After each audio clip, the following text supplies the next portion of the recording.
인생은 잠시 보이다가 사라져버리는 안개와 같다는 이 사실을 기억하는 것이 우리 모두에게 유익합니다.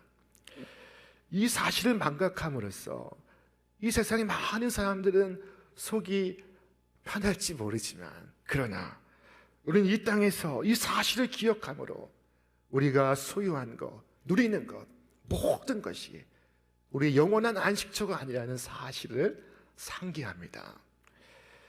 반대로 내가 곤경에 처했고 가난의 짐을 지고 있다 할지라도 그 때문에 크게 슬퍼하지 않을 수 있습니다. 이 가벼운 고난은 잠시뿐이며 이제 우리에게 나타날 영광과 좋게 비교할 수 없다는 것을 우리가 깨닫기 때문입니다. 오늘 본문의 말씀은 스데반의 삶의 마지막 순간을 우리에게 보여주고 있습니다. 그는 기독교 역사상 최초의 순교자입니다. 스데반은 가난한 자들에게 구제를 베푸기 위하여 초대교회 최초로 임명받은 집사였습니다. 그는 임무를 훌륭하게 수행했고 그로 인하여 온 교우가 기뻐했습니다. 사도는 그 덕분에 정말 감당해야 할 사명, 말씀과 기도에 힘쓸 수 있게 되었습니다. 그런 그가 유대인의 최고 법정에 소환되어 있습니다. 대개 복음의 반대자들은 선한 사업에 힘쓰는 성도를 향하여 분노하기 마련입니다. 사도행전 7장에서 스데반은 법정에 서서 최후 증언을 시작합니다. 그는 구약의 역사를 이 한 장에 압축하고 있습니다. 이 한 장으로 요약하면서 주제의식을 분명히 하고 있습니다. 그것은 순종과 불순종의 역사였습니다. 스데반은 말하기를 하나님께서 요셉을 보내셨으나 그의 형제들이 그를 핍박했으며 하나님께서 모세를 보내셨으나 그의 백성들이 그를 거부했으며 하나님께서 당신의 아들 예수를 보내셨으나 마침내 그들이 예수를 십자가에 못 박아 죽였다라고 말했습니다. 이스라엘 사람들아, 너희가 과거 역사에 불순종한 사람들을 보고 있느냐? 그것이 과거에만 있는 줄 아느냐? 오늘 지금도 계속되고 있다라고 말했습니다. 그때 그 말을 듣는 유대인들의 반응은 어땠을까? 성경은 말씀하기를 그들이 이 말을 듣고 마음에 찔려 그를 향하여 이를 갈거늘 이라고 말씀합니다.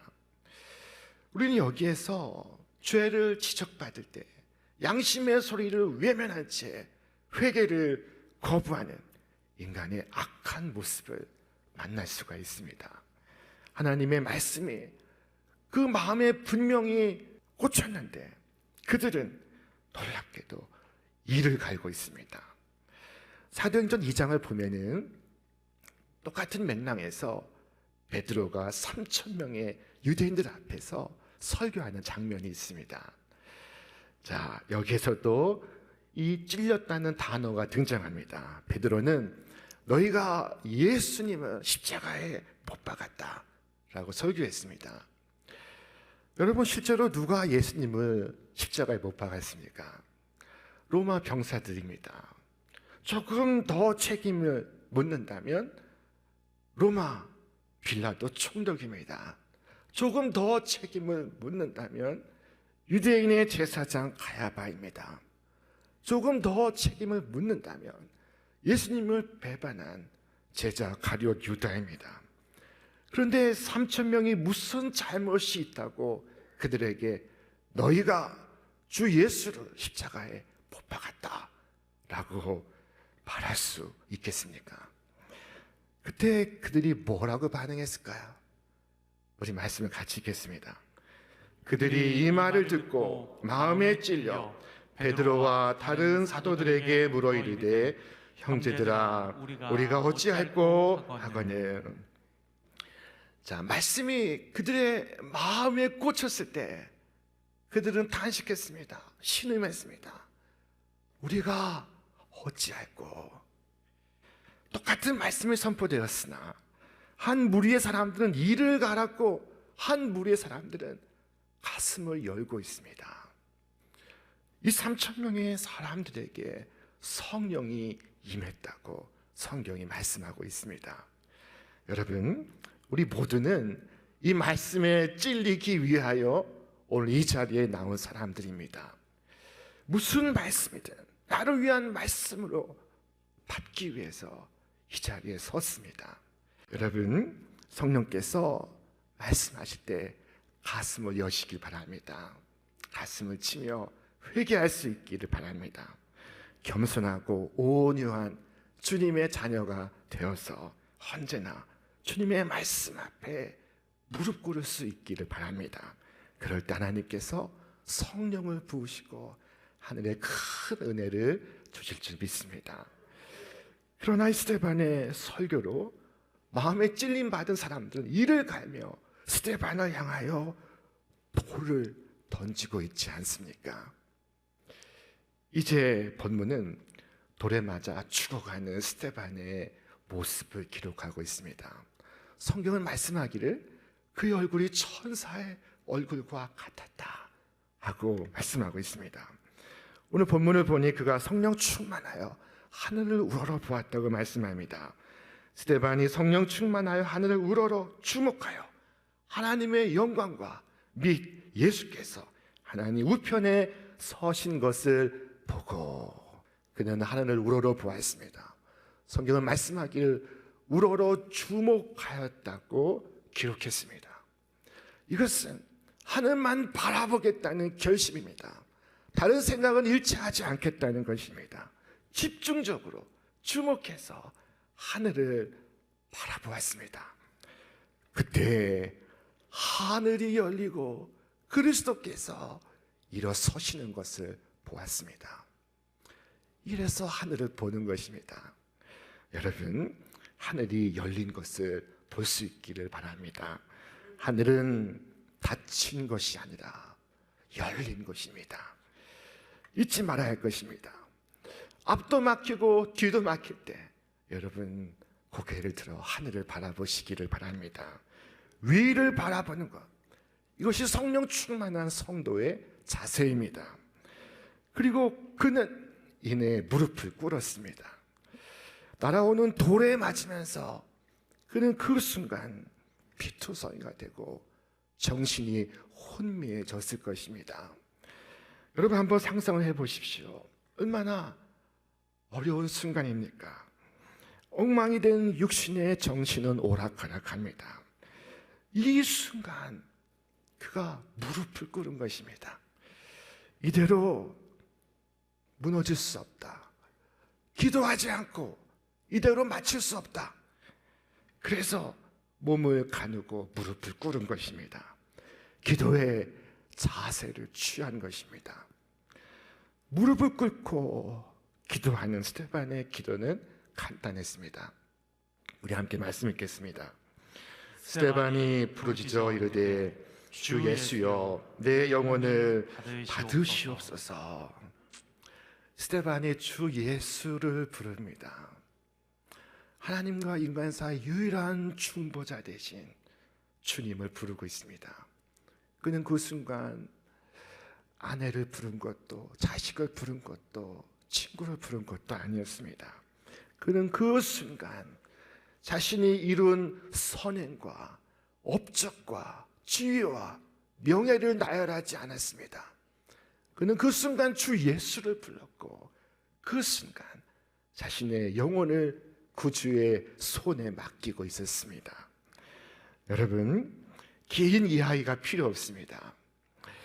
죄의 문제, 자식의 문제, 세상에 대한 미련 다 접었습니다. 그는 과부와 고아를 돌보는 사람이었습니다. 그러나 그 순간 가난한 사람들은 어떻게 하지? 과부들은 어떻게 살아가지? 고아들은 누가 돌볼까? 라고 말하지 않았습니다. 그는 심지어 내 가족, 내 아이들은 이제 어떻게 되나? 라고 말하지도 않았습니다. 그런 말을 한마디도 하지 않았습니다. 그는 열린 하늘을 바라보며 땅에 있는 교회와 가족에 대하여 별로 생각하지 않았습니다. 물론 교회와 가족을 온 마음과 몸으로 사랑했습니다. 그는 지금 그 사랑하는 교회와 가족을 주님의 손에 맡겨버렸습니다. 사랑하는 가족을 미쁘신 구주께 맡겼습니다. 그는 나팔 소리와 함께 이제 일어나라 하는 소리를 들었습니다. 그는 그 부름에 응답하고 있습니다. 그는 자신의 근심과 걱정을 내려놓고 주께서 열어주신 안식에 들어가고 있습니다. 여러분, 이 스데반의 이 마지막은 숭고한 생의 순간이었습니다. 그의 죽음은 예술입니다. 그는 그 마지막 순간 원수를 위한 기도까지 잊지 않고 있습니다. 주여, 이 죄를 그들에게 돌리지 마옵소서. 이 말을 하고 자니라. 주님, 나는 저들을 미워하지 않습니다.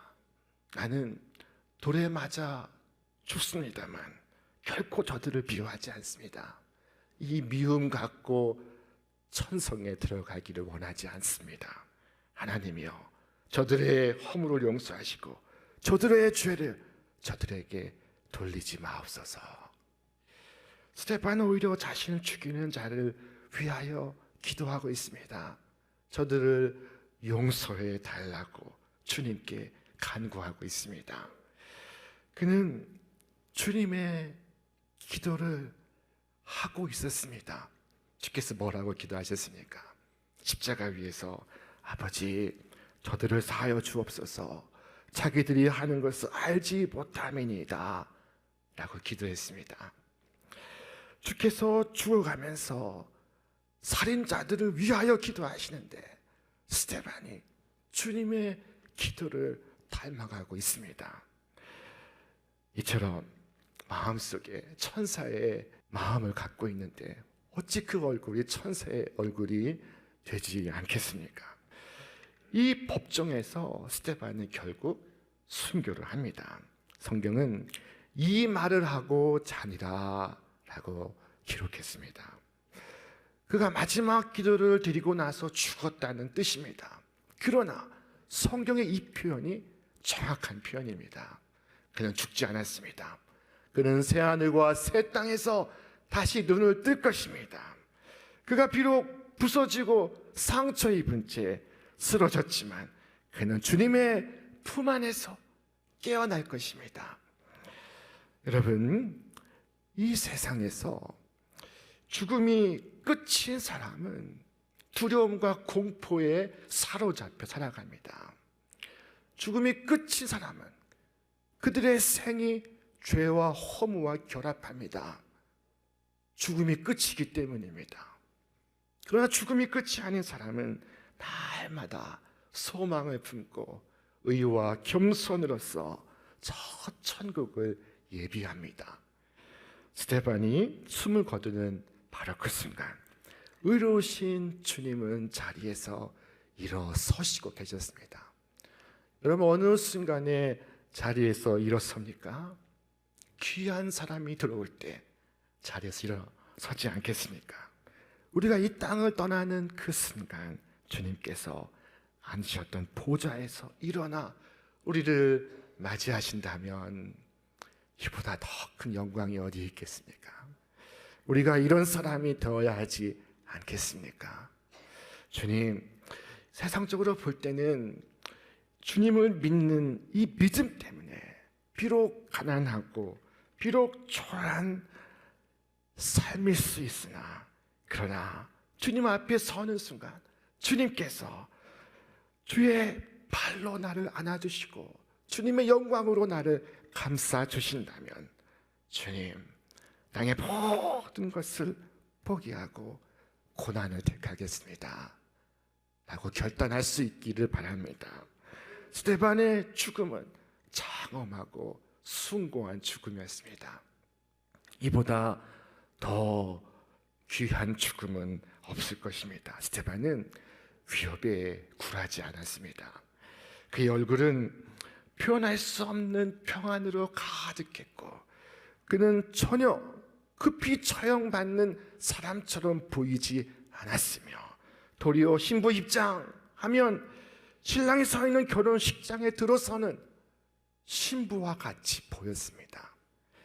그는 사형 언도를 받은 사람이 아니라 죽지 않는 불멸의 천사의 형상을 하고 있었습니다.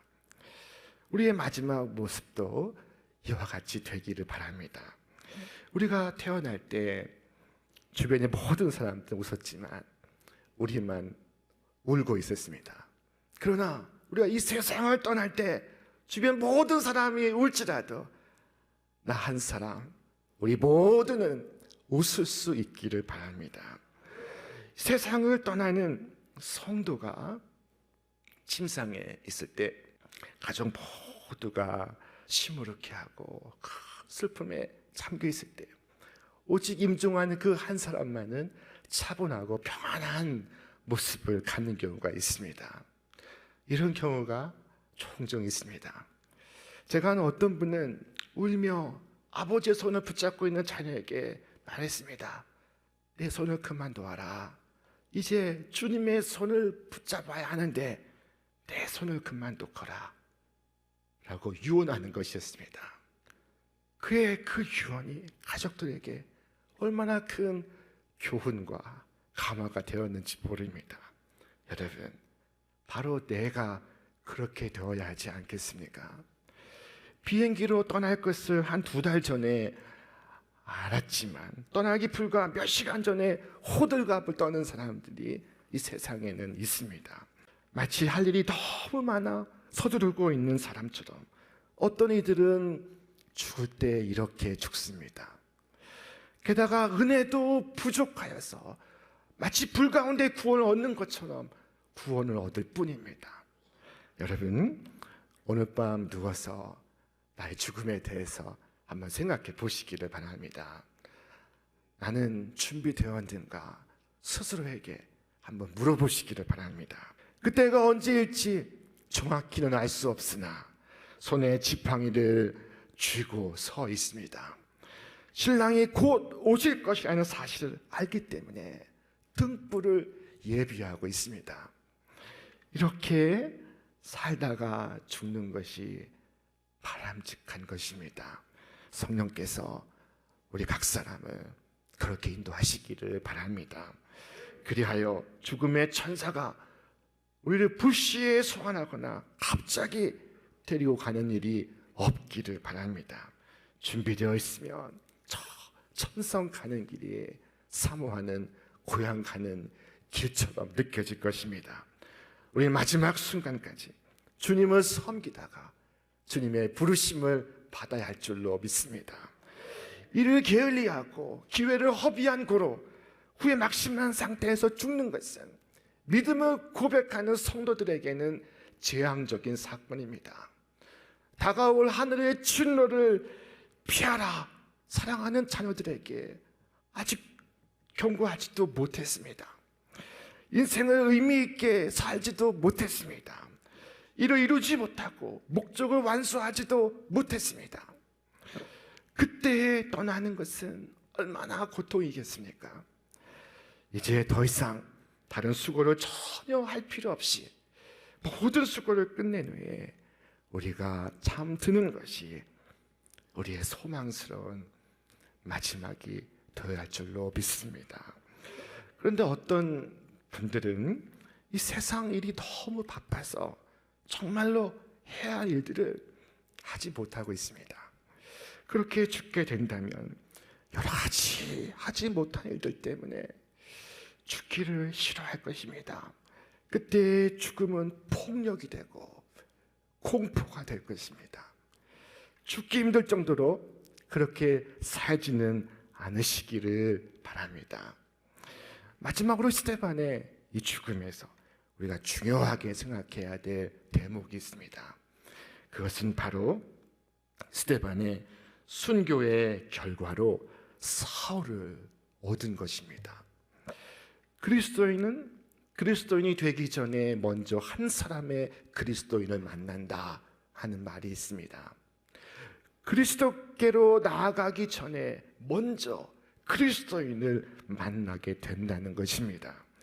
이 사울이라는 사람, 그는 뒤에 바울이 되는데 스데반을 죽이는데 공헌한 사람입니다. 그가 죽이는 일에 가담했습니다.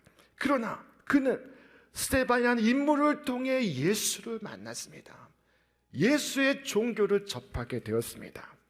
그때 그는 그토록 밝은 얼굴, 풍성한 믿음, 그 은혜로운 모습을 결코 잊을 수 없었습니다. 죄인이라고 생각하여 돌로 쳐 죽이는데 죄인의 얼굴이 천사의 얼굴로 화하고 있습니다. 어떻게 이럴 수 있는가 의문이 이 바울의 가슴에 새겨졌습니다. 그렇게 스데반은 죽었으나 사도 바울의 가슴 속에 태어나고 있었습니다.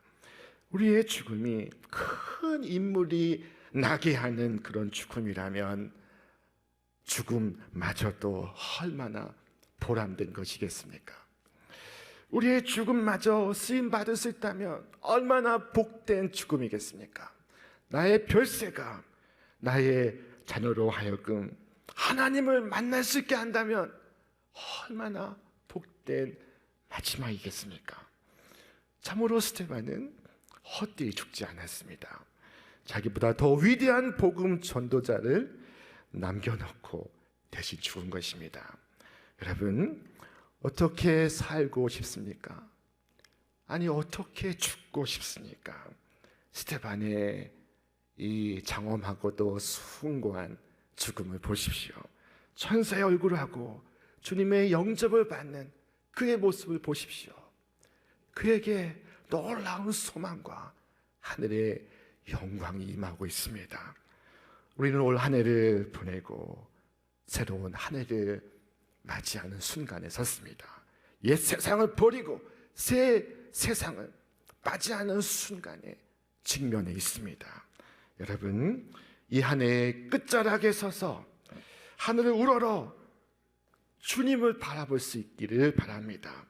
그리고 나를 온전히 주님의 손에 위탁해 버리시길 바랍니다. 그래서 근심도 버리고 걱정도 버리고 미움도 징후도 내려놓으시기를 바랍니다. 그리하여 천사의 얼굴로 이 한 해의 마지막에 설 수 있기를 바랍니다. 그 얼굴이 올 한 해의 여러 어려움과 시련을 이겨낸 우리 성도의 얼굴이 되기를 바랍니다. 이 한 해의 마지막 순간 스데반의 순교를 통해서 저 영원한 생명, 영원한 진리, 영원한 세계를 바라보게 하시니 감사합니다. 여러분, 2021년을 지나 2022년을 향하여 그 믿음과 소망과 사랑을 가슴에 품고 담대히 순례의 길을 걸어가시는 여러분과 제가 되시기를 주님의 이름으로 축원합니다. 축원합니다.